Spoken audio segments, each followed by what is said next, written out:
सभी को नमस्कार।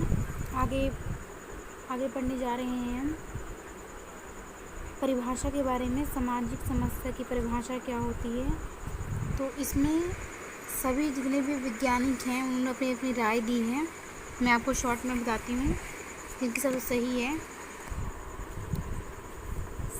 स्पेक्टर्स और क्रिस्टल ने सामाजिक समस्या को परिभाषित करते हुए कहा कि यह समूह की क्रियाकला है जो संगठनों, संस्थाओं और अभिकरणों की उन दशाओं का विरोध करते हैं जिन्हें वह शिकायत योग्य मानते हैं। इसमें ये बात कही गई जिसमें जो शिकायत योग्य होती हैं उन्हीं का ही विरोध किया जाता है या शिकायत किया जाता है, तो इसी को ही इन्होंने सामाजिक समस्या को परिभाषित किया है। आगे पढ़ते हैं।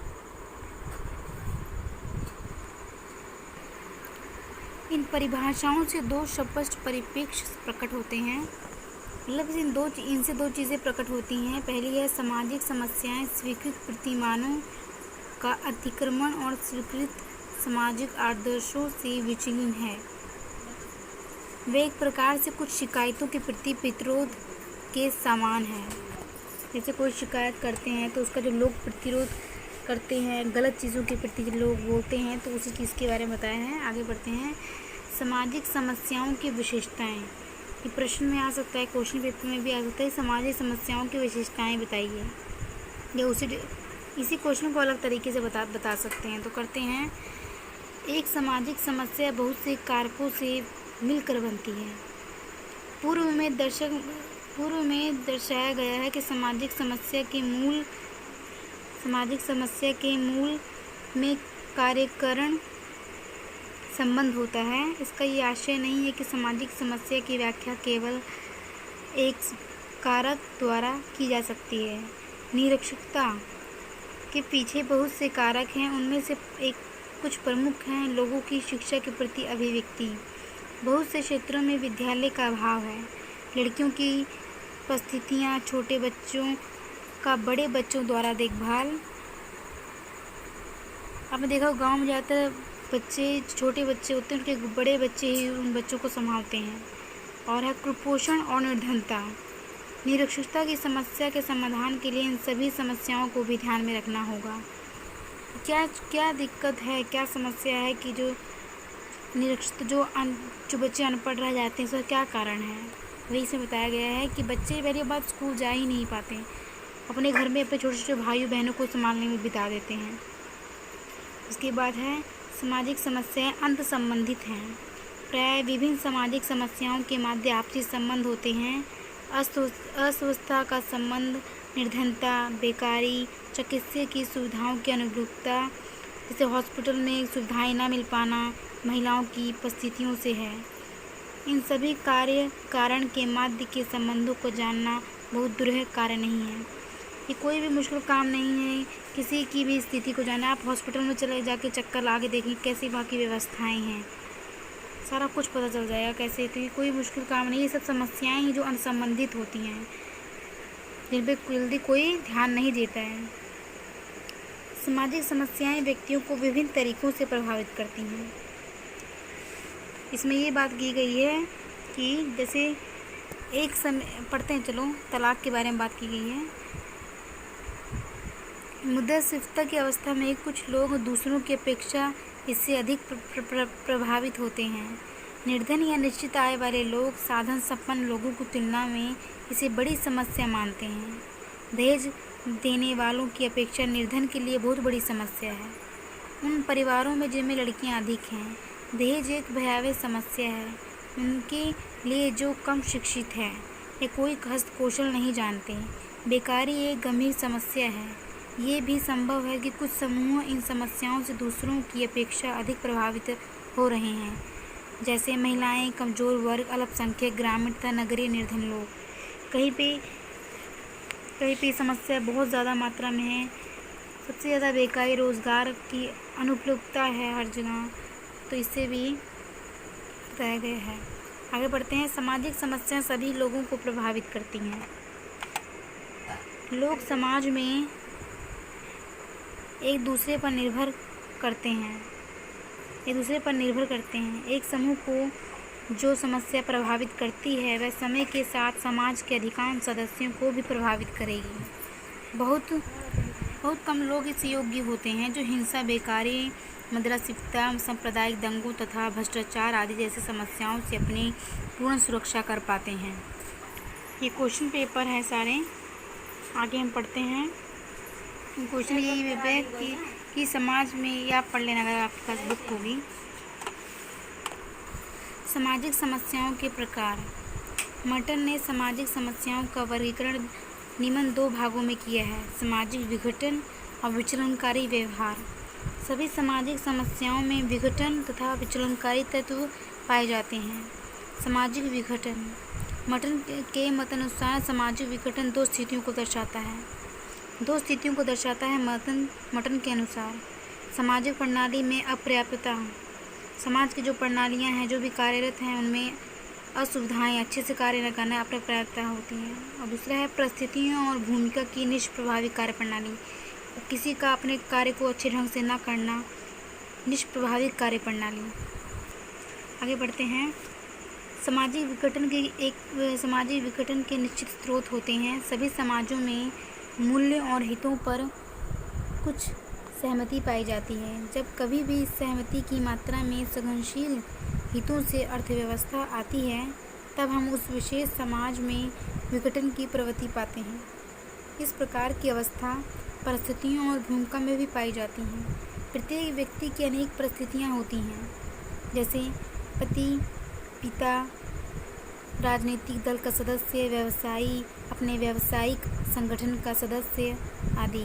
वे अपनी भूमिकाएं निभाता है। सामाजिक जीवन में वह भूमिकाओं को, प्राथमिकताओं को निर्धारित करता है और तदनुसार व्यवहार करता है। लेकिन यदि विभिन्न परिस्थितियों और भूमिकाओं के बीच संघर्ष है और लोगों का एक समूह स्थिति में नहीं है कि वे अपनी प्राथमिकताओं को निर्धारित कर सकें या संघर्षित भूमिकाओं पुनर्बल स्थापित कर सके, तो वह समूह सामाजिक विघटन की तरफ अग्रसर होने को बाध्य होता है। समाजीकरण की प्रक्रिया लोगों को समूह की भाषा, प्रथाओं, परंपराओं, संस्कृतियों और मूल्यों को सीखने में सहायता प्रदान करती है। यदि समाजीकरण की प्रक्रिया परिवार, विद्यालय या स्वजन समूह के स्तर पर दोषपूर्ण होती है, तो वह समूह के सदस्यों के व्यक्तियों तथा स्वयं समूह के संगठित कार्यकलापों को प्रतिकूल ढंग से प्रभावित करती है। समाज अपने सदस्यों के व्यवहार को नियमित करने के लिए सामाजिक नियंत्रण की औपचारिक तथा अनौपचारिक कार्यप्रणाली विकसित कर लेता है। इसमें यही बताया गया है कि समाज अपने सदस्यों की व्यवहार को निर्धारण करने के लिए एक औपचारिक नियम बना लेता है कि ये क्या सही है, क्या गलत है, किसके अंदर ये व्यवहार सही है, किसके अंदर व्यवहार गलत है। तो उसी के अनुसार इसमें बताया गया है कि अनौपचारिक कार्यप्रणाली विकसित कर लेता है। जब कभी भी कार्यप्रणाली प्रभावी ढंग से कार्य नहीं करती, तब समाज में विघटन की प्रवृत्ति दृष्टिगत होती है। सामाजिक विघटन प्रभावशाली संस्थाओं के कार्यकलापों के असफल होना, परिस्थितियां विघटन, विवाह विच्छेद, निर्धनता, सामाजिक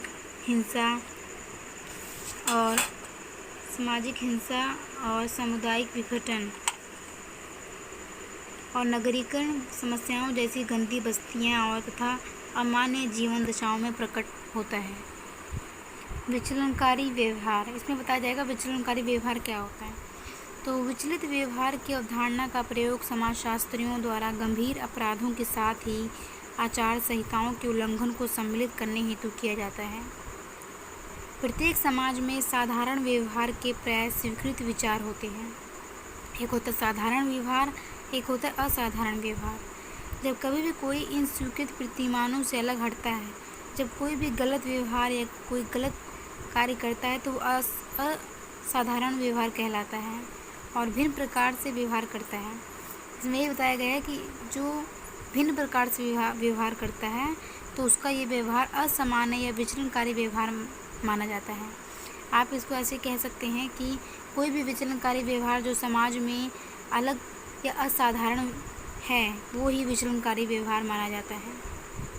अपराध, जैसे अपराध कोई करता है, बाल अपराध करता है, मानसिक अस्वस्थता है, मादक द्रव्य व्यसन है, मद्यपान, विचलनकारी व्यवहार के कुछ उदाहरण हैं।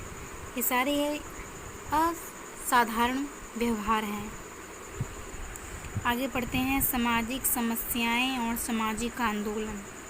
सामाजिक समस्याएं विभिन्न परिस्थितियों के अंतर्गत पुरानी घिसी-पिटी संस्थाओं के प्रतिफल हैं।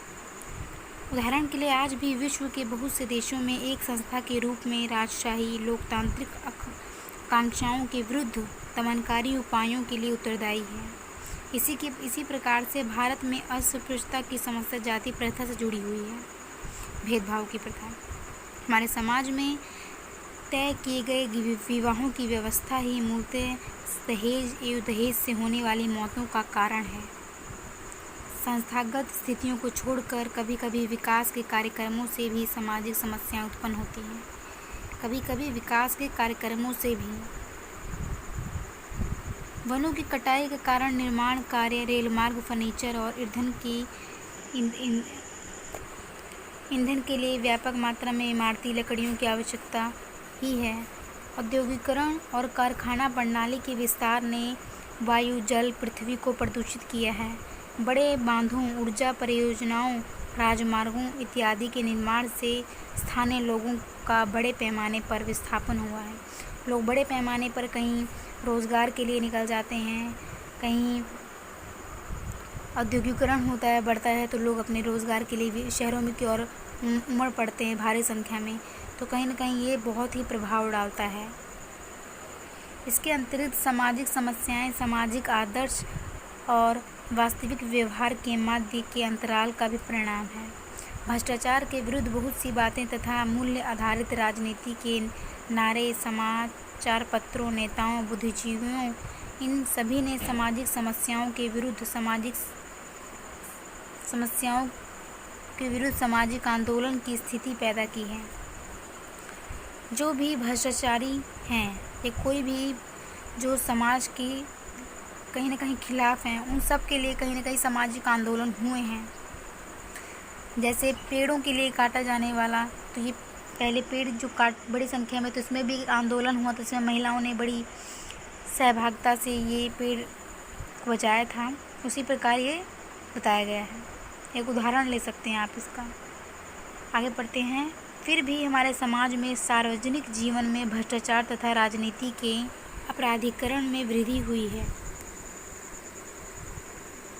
जैसा कि जे फेगिन ने उल्लेख किया है कि जनता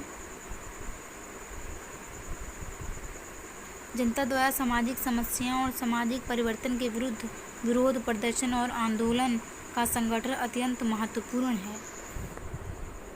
अब पढ़ते हैं क्रियान्वयन में अप्रोच। सरकार के कार्यों में ठेकेदारों का बड़े, ये मैंने आपको एक्सप्लेन करने के लिए लिखा ताकि आपको समझ में आ जाए, बीच में आए या वैसे पढ़ते हैं। सामाजिक समस्याओं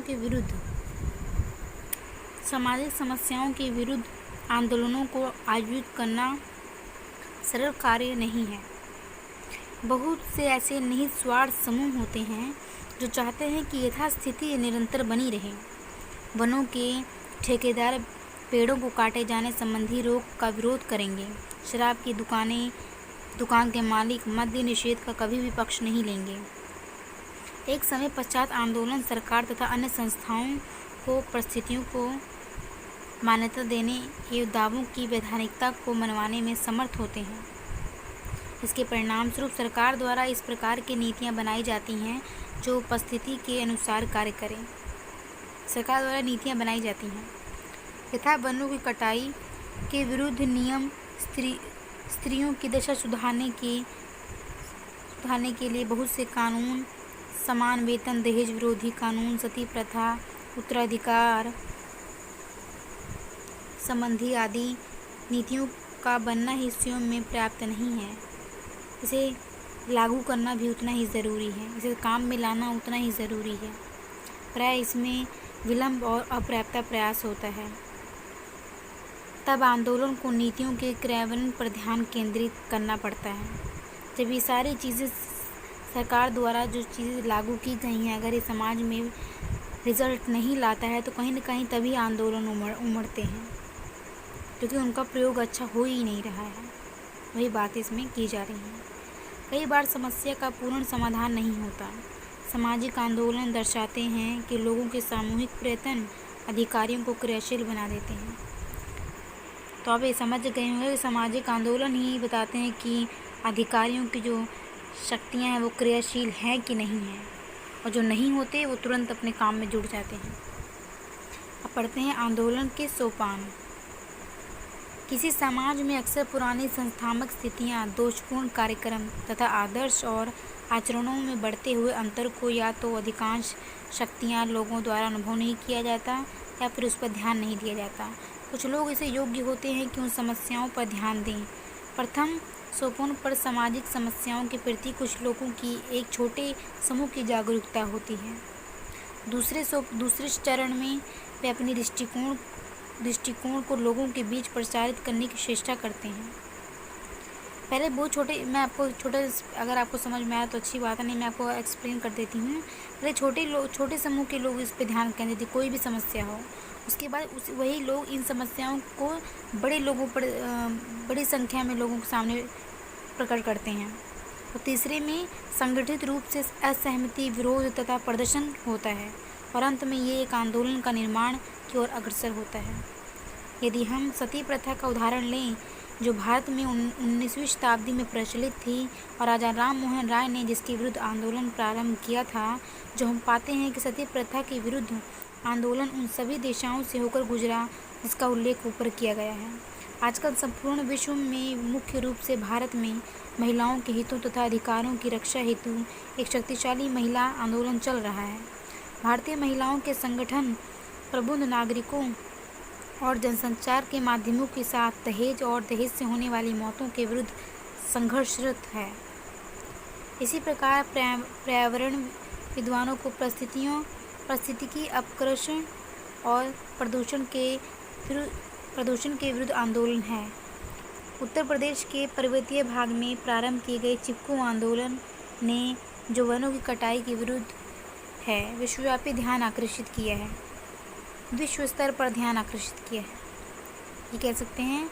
और समाजसेवी संगठनों और अधिकारियों द्वारा मादक द्रव्य व्यसन और मद्यपान के विरुद्ध जागरूकता पैदा करने का प्रयास किया जा रहा है। शराब जो बड़ी संख्या में लोग अपने खराब कर लेते हैं, अपनी सेहत को खराब कर लेते हैं, उसके लिए भी कार्य किया जा रहा है। सामाजिक समस्याओं को सुधारवादी उपायों तथा सामाजिक आंदोलनों के बीच एक निकट का संबंध पाया जाता है। सामाजिक आंदोलन तब उत्पन्न होता है जब कुछ लोग ये अनुभव करते हैं कि एक विशेष परिस्थिति समाज के लिए लाभदायक नहीं है और उसे बदलने के लिए कुछ किया जाना चाहिए। तो अब हम पढ़ते हैं, वो हमारा चैप्टर 4 जो पेज था वो हो गया। अब नेक्स्ट पेज पे आ गए हैं, सामाजिक समस्याएं और सामाजिक नीति। समाज की नीति क्या है और सामाजिक समस्याएं क्या हैं। तो पढ़ते हैं, सामाजिक नीति सरकार के उस दृष्टिकोण को दर्शाती है। सामाजिक नीति सरकार के उस दृष्टिकोण को दर्शाती है जिसे वह किसी विशेष परिस्थिति की प्रति रखती है तब उसका किस प्रकार मुकाबला करती है। भारत में शिक्षा, महिला, पर्यावरण, अनुसूचित जाति और अनुसूचित जनजाति, नगरीकरण तथा मादक द्रव्य व्यसन से संबंधित है। इसको शराब कह सकते हैं, हिंदी में इतना डिटेल में ले देते हैं, पर आपको समझ में आ रहा होगा, मैं ही आशा करती हूँ आप सबसे। संबंधित सामाजिक नीति है। सामाजिक आंदोलन सामाजिक समस्याओं और सामाजिक नीति का आपस में गहरा संबंध होता है। सामाजिक आंदोलन सरकार पर यह दबाव रखते हैं कि वह सामाजिक समस्याओं के नियंत्रण के लिए सुधारवादी कार्यक्रम को तैयार करें। इस प्रसंग में हमें ये ध्यान रखना होगा कि मात्र नीति को स्वीकारने और उसकी घोषणा करने से सामाजिक समस्या का समाधान नहीं होता। शारदा एक्ट तो बाल विवाह को रोकने के लिए बनाया गया था, लेकिन वह बाल विवाह को पूरी तरह से रोकने में सफल नहीं रहा। अस्पष्टता के विरुद्ध सामाजिक विधानों को 5वें दशक के मध्य में पारित किया गया था, लेकिन वह आज तक हमारे समाज से अस्पष्टता संबंधी व्यवहार का पूर्ण रूप से ख़त्म नहीं कर सका। संवैधानिक प्रावधानों के होते हुए भी विद्यालय जाने योग्य सभी बालक विद्यालय नहीं जा पाते हैं। वास्तव में मजबूत सामाजिक आंदोलन, जन जागरूकता और आधिकारिक नीतियाँ, इन तीनों को आपस में मिलकर सामाजिक समस्याओं के विरुद्ध कार्य करना चाहिए। इस प्रसंग में हमें ध्यान रखना होगा कि आधुनिक समाज में राज्य एक अत्यधिक शक्तिशाली और महत्वपूर्ण संस्था है। सामाजिक समस्याओं के विरुद्ध संघर्ष में इसका बहुत अहम भूमिका है, लेकिन राज्य के हस्तक्षेप की अपनी सीमाएं हैं और वह अधिक प्रभावी ढंग से तभी कारगर हो सकती है जब राज्य के कार्यक्रमों और स्वीकृत नीतियों को जन समर्थन प्राप्त हो। जो सरकार करना चाहती है उसका लोगों का भी समर्थन प्राप्त हो तो ये बहुत ही लाभदायक होएगा। उसके पढ़ते हैं नीति, विचारधारा और कल्याण। हम सभी एक और सामाजिक नीतियाँ और सामाजिक कल्याण तथा दूसरी और सामाजिक नीति, सामाजिक विचारधारा के माध्य संबंधों को समझना है। सामाजिक नीतियाँ और सामाजिक कल्याणकारी नीतियों के माध्य भिन्नता को स्पष्ट करना कठिन है, क्योंकि कुछ ऐसे समूह हैं जिन्हें सामाजिक नीतियों के अंतर्गत रखा जाता है, पर उन पर लोगों को कल्याण की भी आवश्यकता है। संपूर्ण विश्व में राज्य विचारधाराओं पर ध्यान न देकर कल्याणकारी नीतियाँ स्वीकार कर रहे हैं, जैसे कि बाल कल्याण, युवा कल्याण, महिला कल्याण, वृद्ध कल्याण, कमजोर वर्गों का कल्याण, रोजगार संबंधी नीतियाँ, सुरक्षा, स्वास्थ्य कार्यक्रम, शिक्षा परिस्थितियाँ तथा ग्रामीण स्तरीय विकास। इन नीतियों ने बहुत सी सामाजिक समस्याओं के जोखिमों को कम रोकने में महत्वपूर्ण योगदान दिया है। सामाजिक समस्याओं से संबंधित नीतियाँ विचारधारा पर आधारित होती हैं। नीतियाँ जो होती हैं विचारधारा पर निर्धारित होती हैं और पूंजीवादी दृष्टिकोण ये होगा कि खुला बाजार और मुफ्त अर्थव्यवस्था समाज की आवश्यकताओं की पूर्ति करेगा। व्यक्ति अपने कल्याण की देखभाल कर सकते हैं। समाजवादी अनुभव करते हैं कि राज्य के हस्तक्षेप द्वारा सामाजिक संरचना में परिवर्तन लाया जा सकता है। इसलिए एक सरकार अपनी वैचारिक प्रतिबद्धता के आधार पर नीतियों को प्रतिपादित करती है। सरकार अपनी जो उनकी वैचारिक जिसमें सबका समर्थन होता है उन नीतियों को ही लागू करती है। सभी सामाजिक समस्याओं से संबंधित कोई एक व्यापक नीति नहीं हो सकती, किसी की एक ही नीति नहीं हो सकती। इसमें ही बताया गया है सब को देखकर ये नीतियाँ बनाई जाती हैं, प्रत्येक पक्ष को देखकर। प्रत्येक समस्या को अलग अलग सुलझाना होगा। अक्सर विशेष समस्याओं से संबंधित कानून पारित किए जाते हैं। उदाहरणतः मादक व्यसन दहेज और शराब का रोकना, मद्य निषेध, बाल मजदूरी, इन सब का रोकना। ये स्पष्ट होगा कि इनमें प्रत्येक से एक विशेष प्रकार का व्यवहार किया जाए। तो हमारा ये चैप्टर यहीं ख़त्म हो गया। ये चैप्टर था ESO 16 का फर्स्ट चैप्टर था ये। नेक्स्ट चैप्टर हम करेंगे ESO 16 का करेंगे हम दृष्टिकोण एवं प्रतिमान। इस पर हम नेक्स्ट वीडियो लेकर आएंगे जल्द ही। आप सब कमेंट में बताइएगा कि आपको ये वीडियो कैसी लगी।